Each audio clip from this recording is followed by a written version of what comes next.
it's a little bittersweet. Today is the last day of Wine Week, and we're ending it with a bang. This morning, we're highlighting one of downtown San Diego's most innovative and exciting wine bars, Vin De Syrah.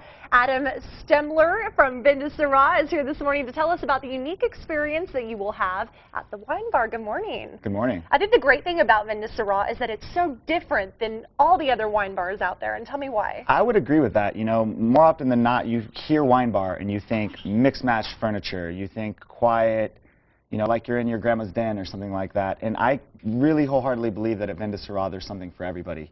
Even if you're not a wine person, we have a full cocktail bar, we have entertainment. On Friday and Saturday nights we have DJs spinning, we have live music there.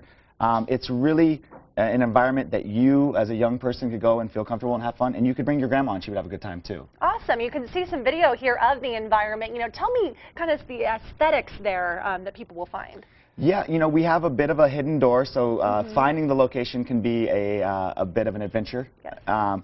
But we kind of played on the fantasy, whimsical vibe. There's a little bit of Alice in Wonderland, a little bit of Pirates of the Caribbean. If you were fortunate enough to see the movie Labyrinth with David Bowie, there's a bit of that component in there. And David Bowie could do anything, and I would watch it for the record. So we really kind of played on that fantasy, whimsical component. And when you're in a basement space in a beautiful city like San Diego that has such good weather, you really have to do a lot to make it feel alive for it to be appealing to guests. Let's talk about that basement space. It's actually located below the Melting Pot, if you're familiar with downtown San Diego, right there on 5th and E. Correct. Tell me why having that downstairs atmosphere makes it so unique. I think to a certain degree we are hidden. We're kind of off the beaten path. We fly off the radar a little bit. Kind of have to know it's there, right? Exactly. So there's kind of like you're in the know if you even know that it's there.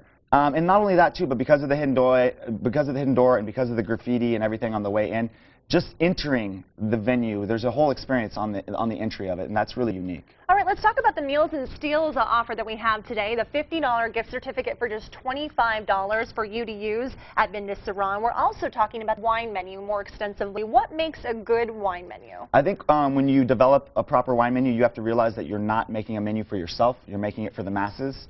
You need to pick a diversification of styles, diversification of areas, appellations, as we will, and really pick stuff that's true to what it's supposed to be.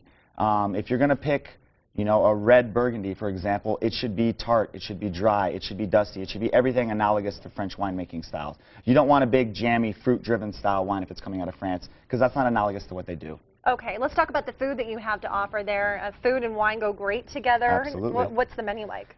So we don't actually have a formal kitchen. We have a small charcuterie station. So artisanal cheeses, cured meats, paninis. Great stuff with wine. Absolutely. I mean, really, we're trying to subsidize the wine experience with a little bit of food. Kind of a little bit opposite to the traditional restaurant. Traditional restaurant, you're there for the food, you subsidize your meal with the wine. At Syrah, you come for the wine, and you subsidize your wine with a little bit of snacks on the side. We're really spoiled living here in California. There's so many wineries and vineyards. What makes the wine different in California versus, you know, that overseas in Europe?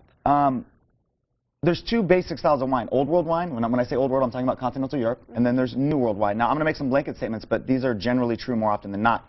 Old world wine is a celebration of terroir, which is a combination of soil composition and microclimate. New world wine is about a celebration of the ripeness and the fruit of the grape. So generally speaking, old world style wines, they're going to be a little bit drier. They're going to be more soil driven. New world wines, as a general rule, are going to be higher alcohol content, a little bit more fruit driven style. And oftentimes you'll find out you'll have proclivity and bias to one style or the other.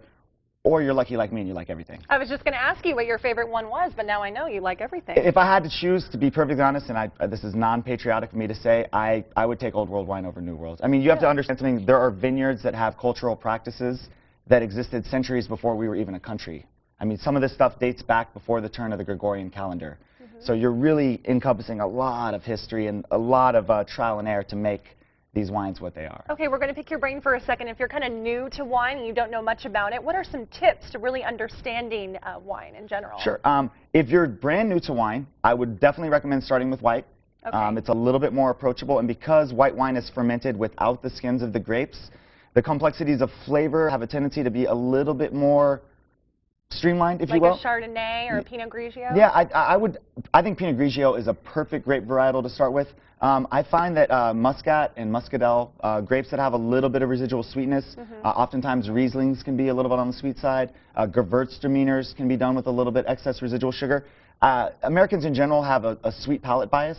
I find that white wines that have a touch heavy on the residual sugar are always a great starting point. So Rieslings, Gewürztraminers, Pinot Grigios, all great starting points. Perfect. Be sure to check out Vin De Syrah, and this Meals and Steals deal is perfect if you're looking to get to a classic new wine bar. It's located downstairs from the Melting Pot. You cannot miss it if you know where it is. That's correct. Thank you so much for coming Cheers. today. Thanks for having me. For more information, go to san diego6.com and just click on San Diego Living.